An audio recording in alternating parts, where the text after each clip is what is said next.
बिस्मिल्लाहिर्रहमानिर्रहीम। अस्सलामुअलैकुम।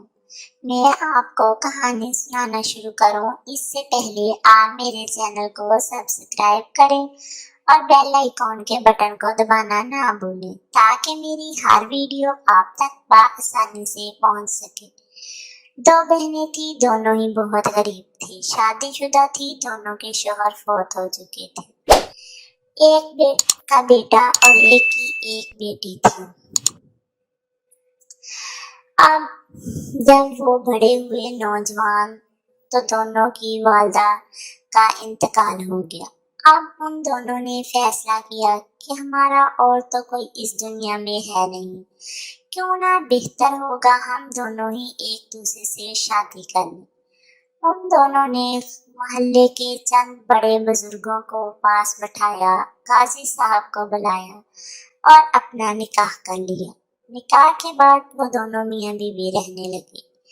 आदमी के पास कोई मेहनत मजदूरी करने के लिए काम ना था और ना ही उसे कोई काम मिल रहा था।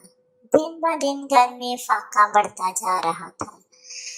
वक्त के साथ साथ एक साल गुजर गया, लेकिन कोई खास काम ना मिला। अब उसने एक दिन अपनी बीवी से इजाजत मांगी कि अगर तुम मुझे इजाजत दो तो मैं दूसरी शहर में जाकर मेहनत करूं ताकि मुझे अच्छा काम मिले और हम अच्छी जिंदगी गुजार सकें। बीवी ने कहा, ठीक है, लेकिन मेरी खबर लेते रहना, मुझे खर्चा तो मिलना चाहिए। जब वो नौकरी तलाश करते करते बहुत आगे अपने इलाके से दूर चला गया, वहां जाकर एक रईस आदमी मिला जिसका बहुत बड़ा कारोबार था। भैंस, बकरियां, खेती बाड़ी और बिजनेस कारोबार वगैरह था। बिखरा हुआ था अच्छा खासा काम। उसने उसे काम पर रख लिया। अब वो उसके पास काम करने लगा। आदमी ने कहा कि मैं रोज रोज छुट्टी नहीं देता, तुम्हें यहीं हर वक्त रहना पड़ेगा।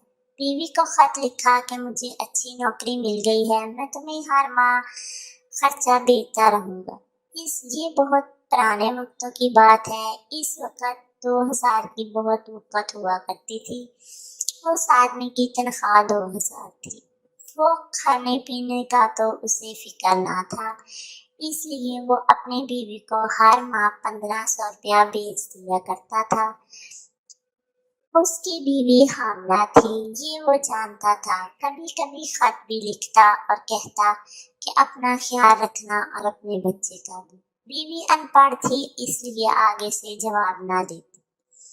वक्त गुजरता गया। जब कई अरसा गुजरने के बाद उसने एक दिन अपने मालिक से कहा कि मालिक, अगर इजाजत हो तो आप मुझे छुट्टी दे दें ताकि मैं अपने बीवी को जाकर देख सकूं। मेरी बीवी मेरी इंतजार में होगी। आदमी ने कहा कि ठीक है, तुम जा सकते हो। तुम बहुत दूर से मेरे पास काम करने के लिए आए थे और मेरे पास तकरीबन 20-21 साल गुजार के जा रहे हो। इस दौरान तुम एक दफा भी नहीं गए। मैं चाहता हूँ कि अब दोबारा तुम्हें मेरे पास आने की जरूरत ना रहे। उसने खूब मालो दौलत दी, भेड़ बकरियां भैंस भी दी, ली और अपना रास्ता पकड़ो और चले जाओ। अल्लाह तुम्हारा निगहबान है। तुम अब अपनी बीवी के पास रहना और खुश रहना। आदमी ने रास्ता पकड़ा और वापस लौटने को शुरू हो गया। रास्ते में कई गांव गुजरे। एक गांव में रात गुजारने को बैठ गया। वहां एक बुजुर्ग था। बुजुर्ग के पास बैठ गया, बातें करने लगा। कहने लगा, बुजुर्ग, मुझे कुछ नसीहत करो। कहने लगा, नसीहत मैं तब करूंगा अगर तुम मुझे एक ऊंट अदा करो। उसने उसकी रकम एक ऊंट अदा कर दी और नसीहत पूछी। कहा कि जब एक लाइन में सितारे हों तो तुम ऊपर पहाड़ पर चढ़ जाया करना, क्योंकि सैलाब आने वाला है। उस आदमी ने कहा, ये नसीहत तो किसी काम की नहीं, मैं चाहता हूँ तुम मुझे एक और नसीहत करो। बुजुर्ग ने कहा, अब फिर तुम्हें एक ऊंट देना पड़ेगा। اس کے پاس بہت سے اونٹ اور مال و دولت تھی، اس لیے اسے کوئی فرق نہ پڑا۔ پھر سے ایک اونٹ دیا اور نصیحت پوچھی۔ بابا جی نے کہا کہ نصیحت یہ ہے، آدمی چاہے جتنا بھی شریف ہو، لیکن اس کی آنکھوں میں جب ہوشیاری دیکھو تو اس سے بچنا، وہ تمہیں مارنے کے ارادے رکھے گا۔ کہا بابا جی یہ بھی نصیحت کسی کام کی نہیں، اگر ہو سکے تو کوئی اور اچھی نصیحت کرو۔ بابا جی نے کہا کہ پھر سے ایک اونٹ ادا کرنا پڑے گا۔ آج بھی مالدار تھا، پھر سے ایک اونٹ ادا کر دیا۔ بابا جی نے کہا کہ یہ نصیحت ہے کہ رات کے وقت دل میں ایسی اداسی ہو تو خاموشی سے سو جایا کرنا، یہ نہیں کہ قتل کبھی مت کرنا، غصہ پی جانا، قتل نہ کرنا۔ آدمی نے کہا بابا جی نصیحت تو آپ نے یہ بھی کسی کام کی نہیں کی، خیر اب میں سو جاتا ہوں، صبح اپنی منزل کو پھر سے جانا ہے۔ صبح ہوئی، اپنے مال و دولت ساتھ لیا اور پھر سے چل پڑا۔ راستے میں ایک اور گاؤں میں اسے رات گزارنے کو ملی۔ رات کے وقت کسی کے گھر میں لیٹا ہوا تھا کہ اچانک نظر آسمان پر پڑی، ستارے ایک لائن میں تھے۔ فوراً اٹھا اور کھڑا ہو گیا۔ گاؤں والوں سے کہا چلو میرے ساتھ اونچے ٹیلے پر چلتے ہیں، سیلاب آنے والا ہے۔ لوگوں نے کہا یہ آدمی پاگل ہو گیا ہے، ہم اس وقت رات کی کیوں کر اپنی نیند خراب کریں۔ جلدی سے اٹھا، اپنا مال لیا اور ٹیلے پر چلا گیا۔ جب ٹیلے پر جا کے سو گیا تو صبح اٹھ کر دیکھا پورا کا پورا گاؤں غرق ہو چکا تھا، سیلاب آ گیا تھا۔ اب جب پانی خشک ہونے کا انتظار کرنے لگا، جب پانی خشک ہو گیا تو پھر آگے منزل کو چل پڑا۔ پھر سے ایک گاؤں میں رات گزارنے کو ملی۔ رات گزارنے کے وقت سونے لگا تو اس آدمی سے باتیں کر رہا تھا۔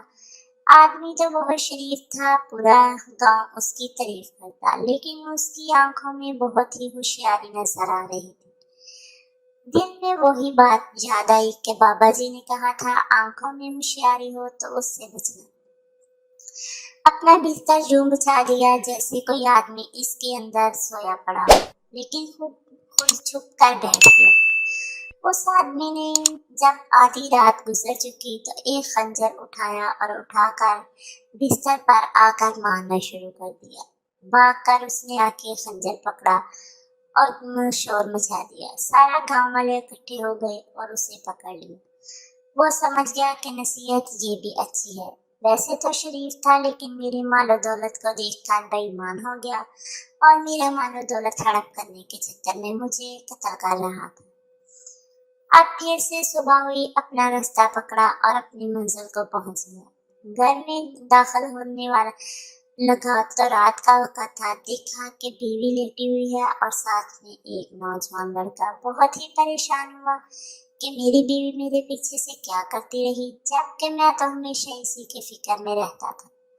بہت پریشان ہوا جب سوچا کہ بیوی کو قتل کر دوں اور اس نوجوان کو بھی قتل کر دوں۔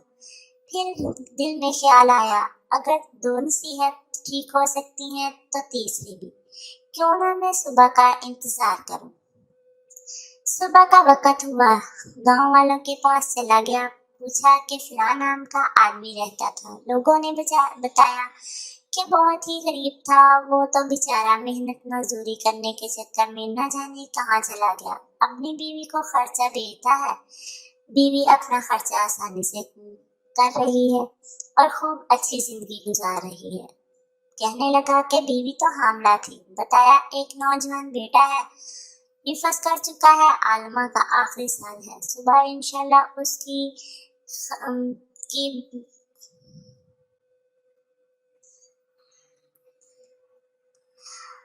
آمین ہوگی۔ اب جب اس کی آمین ہوگی یہ سن کر بہت ہی خوش ہوا۔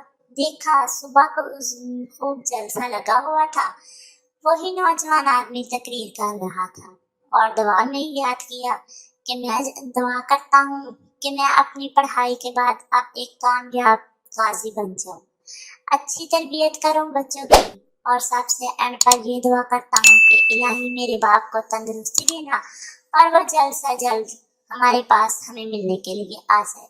मैं और मेरी माँ दोनों ही उसके मुंतजिर हैं। हम हमेशा उसे ही याद करते रहते हैं। आदमी खड़ा हुआ और उठकर स्टेज पर चला गया। बेटे को गले लगाया और कहा, बेटा तुमने मुझे याद किया तो मैं आ गया। बेटा बहुत खुश हुआ, बाप को लेकर घर में आ गया। तीसरी नसीहत भी काम आ गई। इस सब कहानी से ये सबक है कि अगर आपको बुजुर्ग कोई भी नसीहत करो तो ये ना सोचें कि नसीहत ठीक नहीं, नसीहत किसी भी वक्त काम आ सकती है, उसे सेहन नशीन कर लिया करें। मेरी कहानी सुनने का शुक्रिया। मिलेंगे नई कहानी में नए सबक के साथ। अल्लाह हाफ़िज़।